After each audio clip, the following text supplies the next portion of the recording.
Welcome back to clean news Rajasthan की 10 फटाफट बड़ी खबरों में आपका स्वागत है।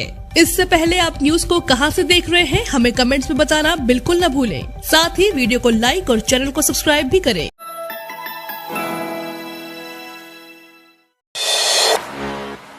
राजस्थान की खूबसूरती का अब दुनिया कर सकेगी दीदार। राजस्थान में पर्यटन को बढ़ावा देने के लिए अब पर्यटन विभाग ने नई पहल शुरू की है। इसमें विभाग की तरफ से एक ट्रैवल मैगजीन के सहयोग से राजस्थान के 5 जिलों में ड्रोन से वीडियो शूट कराया जाएगा। इसमें भी हर जिले के खास लोकेशन को ही लिया गया है। यह करने के पीछे मकसद है कि वीडियो में दुनिया राजस्थान की खूबसूरती देखे और राजस्थान में ज्यादा से ज्यादा पर्यटन बढ़े। विभाग ने इसकी तैयारी पूरी कर ली है और सबसे पहले यह शूट उदयपुर में शुरू होगा। उदयपुर पर्यटन विभाग की उप निदेशक शिखा सक्सेना ने बताया कि आउटलुक ट्रैवलर के सहयोग से 13 से 15 जून तक जयपुर, जोधपुर, जैसलमेर, उदयपुर, पाली में ड्रोन से वीडियो शूट कराया जाएगा। फिर इन वीडियो को डिजिटल प्लेटफॉर्म और सोशल मीडिया पर अपलोड किया जाएगा। उदयपुर की बात करें तो यहाँ 3 दिन पिछोला झील, फतेह सागर झील, पूर्व राज परिवार से संचालित विंटेज कार म्यूजियम, ऐतिहासिक दूध तलाई, Sukhadia circle, Gulab Bagh, lake palace, झील के पास बर्ड वॉचिंग का शूट होगा। यहाँ झीलों से उड़ती लहरें, झील के वेटलैंड में उड़ते पक्षी, गणगौर घाट पर कबूतरों को उड़ते हुए विशाल सुखाड़िया सर्कल आदि को कैमरे में कैद किया जाएगा। राजस्थान सरकार राज्यसभा चुनाव में व्यस्त, नहीं हो रही लहसुन की खरीदी। राजस्थान की गहलोत सरकार इन दिनों राज्यसभा चुनाव में व्यस्त है। इसका असर सरकारी कामकाज पर पड़ रहा है और खामियाजा किसानों को भुगतना पड़ रहा है।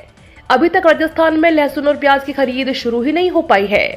किसान लहसुन की फसल को मंडियों में औने पौने दामों पर बेचने को मजबूर हैं, जबकि प्रदेश में लहसुन के दाम न्यूनतम स्तर पर पहुंचने पर केंद्र सरकार ने बाजार हस्तक्षेप योजना में उसकी सरकारी खरीद के प्रस्ताव को हरी झंडी दे दी थी। फिर भी हालात जस के तस बने हुए हैं। उप रजिस्ट्रार सहकारी समितियां कोटे के गोविंद प्रसाद लड्ढा ने बताया कि राज्य सरकार ने 29 रुपए 57 पैसे प्रति किलो की दर पर लहसुन खरीदने का प्रस्ताव भेजा था। कोटा में बिजली विभाग के कनिष्ठ अभियंता सड़क पर, मुख्यमंत्री के नाम दिया ज्ञापन। कोटा बिजली कंपनियों के कनिष्ठ अभियंता की trade union power engineer association of Rajasthan के बैनर तले कोटा कलेक्टर को मुख्यमंत्री राजस्थान सरकार के नाम ज्ञापन दिया। विद्युत निगमों में कार्यरत कनिष्ठ अभियंता की वेतन और एसीपी विसंगति दूर करने वाली 185वीं कोऑर्डिनेशन कमेटी की सिफारिश रिपोर्ट के आदेश लागू नहीं होने से त्रस्त कनिष्ठ अभियंताओं ने जयपुर में 13 जून 2022 से महापड़ाव की सूचना देने को लेकर ज्ञापन दिया है। समस्त कोटा शहर के बिजली कंपनियों के सभी कनिष्ठ अभियंता के सामूहिक अवकाश के साथ में प्रेक्षित कर अवगत कराया। 13 जून से महापड़ाव से उपजी किसी भी तरीके की समस्या विद्युत व्यवस्था व्यवधान के लिए केवल विद्युत प्रशासन और राज्य सरकार जिम्मेदार होगी।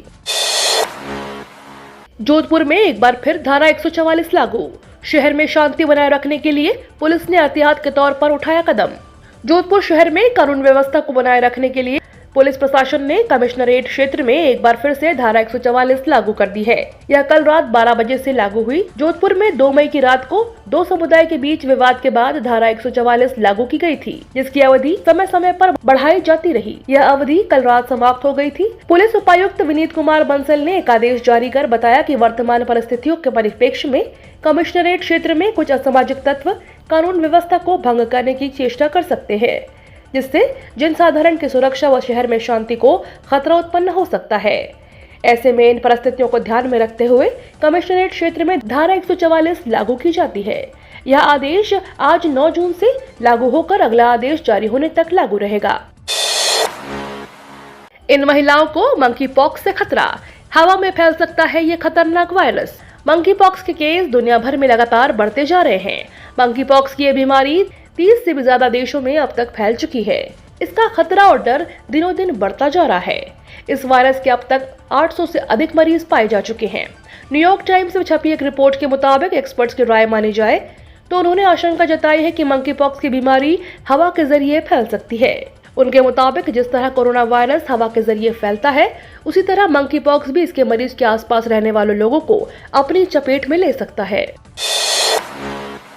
बीजेपी बाड़ेबंदी में पहुंचे केंद्रीय नेता, पार्टी विकास से लेकर आपातकाल मिशन 2023 पर रखी बात। बीजेपी विधायकों की बाड़ाबंदी या अभ्यास वर्ग का बुधवार को तीसरा दिन रहा। तीसरे दिन केंद्रीय नेता बाड़ाबंदी में पहुंचे और विधायकों को पार्टी की रीति नीति से लेकर आपातकाल में लोकतंत्र बहाली के विषय पर विचार रखे। बाड़ाबंदी में 69 भाजपा विधायक रिसोर्ट पहुँच गए। शेष 2 विधायक भी आज तक शामिल हो जाएंगे। जामडोली के पास देवी रत्न रिसोर्ट में चल रहे भाजपा के अभ्यास वर्ग के तीसरे दिन की शुरुआत भी योग और व्यायाम के साथ हुई। इसके बाद 8 साल मोदी सरकार के युगांतकारी परिवर्तन विषय पर सत्र हुआ। इस दौरान विधायकों को पंडित दीनदयाल उपाध्याय के जीवन पर आधारित वृत्त चित्र दिखाया गया। इसमें केंद्रीय मंत्री अर्जुन राम मेघवाल ने मोदी सरकार के 8 साल में देश में हुए परिवर्तनों की जानकारी दी। साथ ही विधायकों से कहा कि वो जनता तक इन परिवर्तनों को पहुंचाएं। माइनर मिनरल के 339 खनन पट्टों की 27 से ई नीलामी, लोगों की बढ़ेगी भागीदारी। राज्य के खनन विभाग ने 639 अप्रधान खनन प्लाटों की ई नीलामी की प्रक्रिया शुरू कर दी है। करीब 19 जिलों में अधिकांश 1 हेक्टेयर के खनन प्लाट ऑक्शन के लिए विकसित किए गए हैं। इससे कम पूंजी वाले स्थानीय लोगों को भी खनन गतिविधियों में भागीदारी बढ़ेगी। वहीं स्थानीय स्तर पर रोजगार के अवसर उपलब्ध होंगे। ACS mines doctor Subodh Agrawal ने बताया कि राज्य में वैध खनन को बढ़ावा देने और स्थानीय स्तर पर रोजगार को ध्यान में रखते हुए अप्रधान खनिजों के छोटे छोटे यहाँ तक कि अधिकांश प्लाट 1 हेक्टेयर के तैयार किए गए हैं, ताकि कम पूंजी वाले स्थानीय लोगों की माइनिंग क्षेत्र में भागीदारी बढ़ सके। डॉक्टर अग्रवाल ने बताया कि माइनिंग विभाग ने वित्तीय वर्ष की शुरुआत में ही 639 अप्रधान खनिजों की प्लाट विकसित कर नीलामी की प्रक्रिया शुरू कर दी है। खनन पट्टों की नीलामी भारत सरकार के ई पोर्टल के माध्यम से की जाएगी, ताकि नीलामी की प्रक्रिया पारदर्शी तरीके से पूरी हो सके। नीलामी प्रक्रिया 27 जून से आरंभ होकर 23 अगस्त तक चलेगी। गहलोत सरकार पर फोन टैपिंग के आरोप, कटारिया बोले सीएम करा रहे हैं भाजपा विधायकों के फोन टैप। राजस्थान में राज्यसभा चुनाव को लेकर एक बार फिर से प्रदेश में फोन टैपिंग का मामला सुर्खियों में है। नेता प्रतिपक्ष गुलाब चंद कटारिया ने गहलोत सरकार पर फोन टैपिंग करने का आरोप लगाया है। कटारिया ने कहा कि सीएम गहलोत बीजेपी विधायकों के फोन टैप करवा रहे हैं। कटारिया ने कहा कि फोन टैपिंग कराने का अधिकार सीएम गहलोत को कैसे मिल गया। सीएम गहलोत को यह बताना चाहिए कि आखिर विभाग को ऐसे कौन से तर्क दिए गए जो इन चुनावों में फोन टैपिंग कराने का अधिकार दिया गया है। उन्होंने कहा कि प्रदेश की जनता देख रही है, मुख्यमंत्री अपने विभाग को दबाव में लेकर इस प्रकार अनाधिकृत रूप से फोन टैपिंग करवाते हैं। उल्लेखनीय है कि पायलट गुट की बगावत के समय भी गहलोत सरकार पर फोन टैपिंग के आरोप लगे थे। राजस्थान में कर्ज माफी घोटाला, किसानों के नाम आए करोड़ों रुपए, हड़प गए बैंक अधिकारी। राजस्थान के भरतपुर स्थित केंद्रीय सहकारी बैंक में लगभग 26 करोड़ रुपए के गबन की जांच के दौरान एक बड़े घोटाले का खुलासा हुआ है।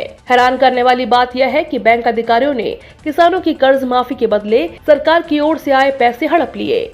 सरकार की ओर से दिए गए करीब 29 करोड़ 96 लाख रुपए बैंक अधिकारियों ने लोन अकाउंट्स में जमा कराने की जगह पर सेविंग अकाउंट्स में जमा कर लिए। मामला सामने आया तो आनन फानन में बैंक के 4 अफसरों को सस्पेंड कर दिया गया। वही मामले में सहकारी विभाग ने राजस्थान सहकारी सोसाइटी अधिनियम 2021 की धारा 55 के तहत विस्तृत जाँच कराने की भी फैसला किया है। जोधपुर में जलदाय विभाग के अधिकारियों से मिले सुकरलाई, बोले जल्द टेंडर करो ताकि पेयजल संकट से मिले राहत। जोधपुर में जन स्वास्थ्य अभियांत्रिकी विभाग के मुख्य अभियंता नीरज माथुर व अतिरिक्त मुख्य अभियंता विनोद भारती के साथ कांग्रेस नेता महावीर सिंह सुकरलाई ने बैठक कर पाली एवं रोहट की पेयजल व्यवस्था को लेकर चर्चा की। उन्होंने रोहट तक पाइपलाइन से पानी भेजने, नई पाइपलाइन की FS व TS जारी कर शीघ्र टेंडर करवाने की मांग की।